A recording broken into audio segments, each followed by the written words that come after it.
Kevin came to us after 15 years of being married and trying very hard as a gift from God. And his birth parents, for several generations actually, had substance problems. And we chose to accept the adoption anyway because we'd waited so long and felt that we would be able to meet that if and when we ever came to it.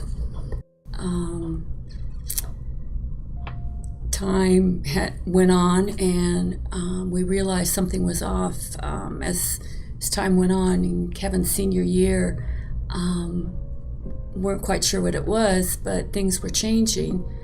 And by the following December, after graduation from high school, we realized that our son had become addicted to heroin,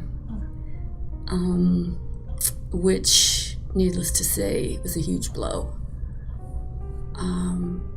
Having gone so long without him, and then having him come into our lives and having this time together, we really formed a tight-knit threesome.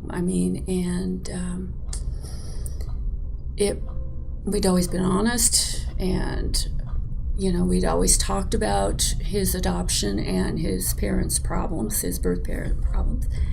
And so felt we had it nailed, that we wouldn't be facing, or had hoped we wouldn't be facing, something like this. And so we were pretty well stunned. But the child came to us through God, and we weren't about to give him back. And so for the last 3 years, we have fought a fight to save him from addiction, to help him recover, and to put him back into the world again.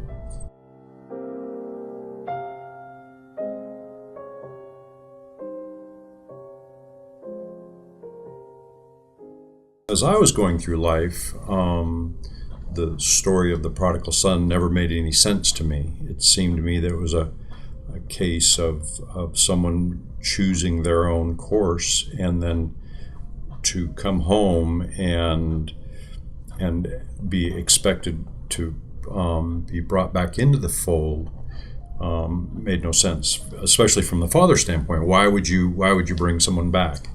And so now, faced with this and the connection, our connection of love to this person, how can you not come back? And so it's the love was the connection between the three of us.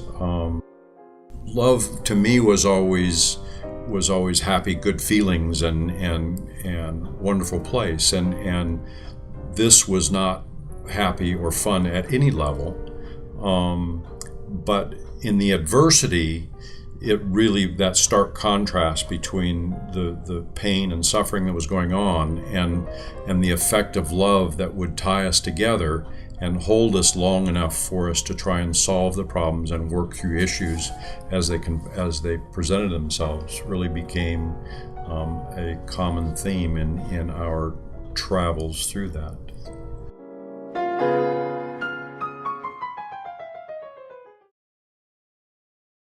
6 months, almost a year, things were pretty intense, and it had gotten just about as bad as it could.